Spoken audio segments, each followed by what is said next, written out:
Hello everyone, that Manga Kid here to do a review on the 8-volume series, Welcome to the NHK. This was put out by Tokyopop, which of course means it is out of print. I think that you can still buy it from Right Stuff, if I remember correctly, but I found these, I'm in Canada, and I found these just at a used bookstore for really cheap for the whole series, so I was really happy. This is one that I've wanted for a really long time, but never thought I'd get my hands on. And the story and art are by Tatsuhiko Takimoto and Kenji Ooiwa. If that means anything to you, I don't know either of those people, but yes. This manga is about our main character here, he is a hikikomori. He does not leave his house, his apartment. He's a NEET, not in education, education, employment, or training. So he just hangs out in his apartment all day, and he's kind of suffering. I believe he's like 21 or 22 years old, and he's just stuck. He's in a rut. He doesn't know how to interact with people. He doesn't know how to leave his house because of his crippling anxiety and depression, and he's just kind of stuck. And so one day, this woman and her daughter comes to his door to talk up some religious cult situation, and he's like, no, and kind of closes the door. But the daughter, who's a is she a high school student or a middle school student? I think she's high school student. She decides to take him on as her kind of pet project to turn him into a upstanding member of society, or at least a contributing member of society, and cure him of his hikikomori ways. And so, yeah, that's her goal, and that's what she's up to, and so she constantly is visiting him and trying to help him out. We don't really know what her motive is. We don't really know why she's decided to do this, what the purpose is, if she's going to actually even be successful. And it's just a comedy, kind of a darker comedy series about that deals with things like depression, anxiety, suicide. Yeah, it's quite dark, but in a way that makes you kind of laugh at how and kind of relieve the tension of how dark the story is. And then you've also got his neighbor, this guy here on volume 3, who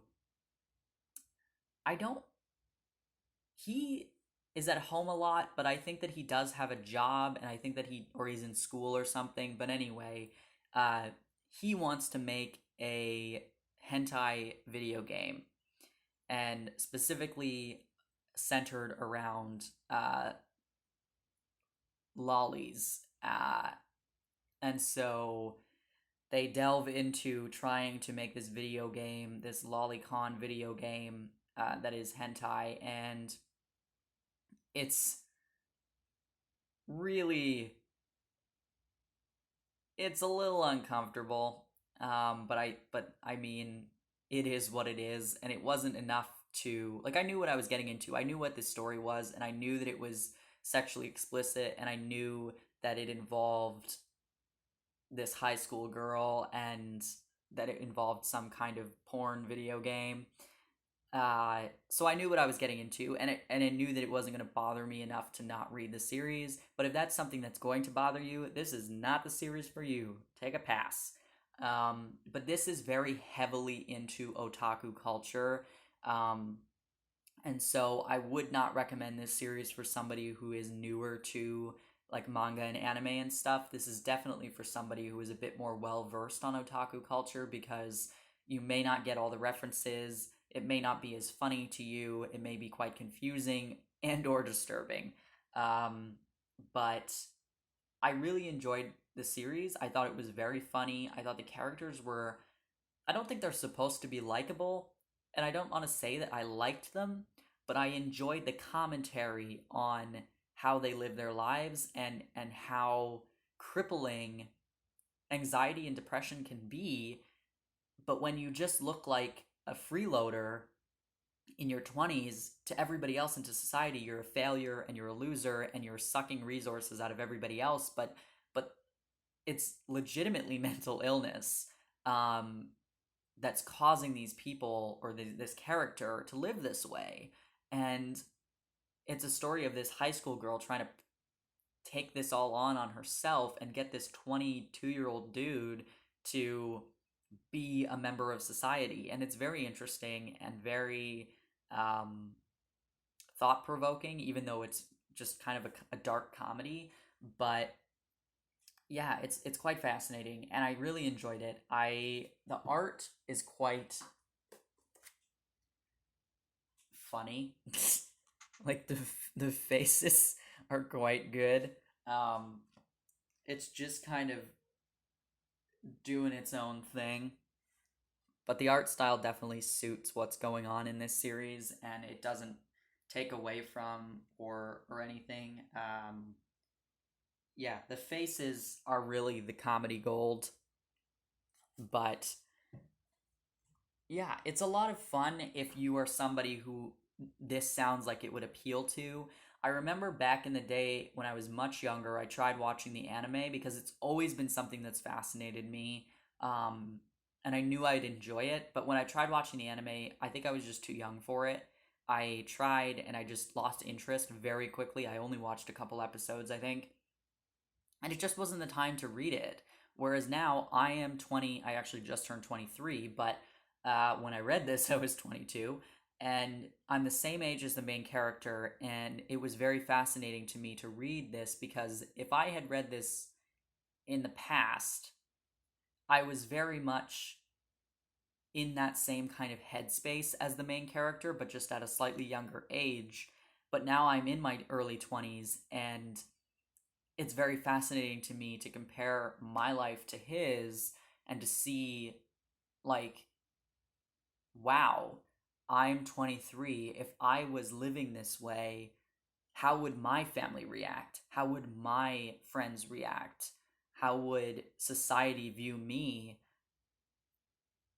And it was very fascinating to read this as an adult who is the same age as the character because yeah, it really got me thinking about those things and really um kind of, I don't know, like to me the story isn't to make you feel bad towards these characters. Like I don't think that the goal here is to look at him and go, wow, what a loser. What a, you know, hindrance on society. My interpretation of this was that you look at it and go, oh, there are some deeper issues going on here. This isn't just some dude who wants to be lazy and wants to hang out in his house all the time and play video games.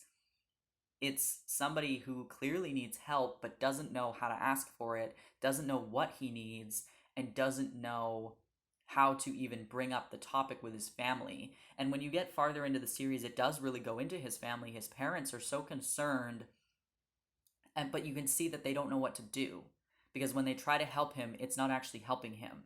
And yeah, it's very fascinating. I really enjoyed it. I think it has some really good, interesting things to say, wrapped up in a ridiculous package.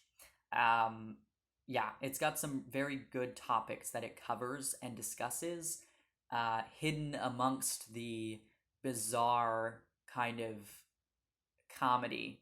But absolutely, if any of this sounded interesting to you and you have not read Welcome to the NHK, I highly recommend picking it up if you can find it. Yeah, I really enjoyed it. It was a good, thought provoking kind of read that was also funny and just ridiculous. Thanks for watching. If you have any comments or questions about the series, let me know. If you've read it, love to hear your thoughts. See ya.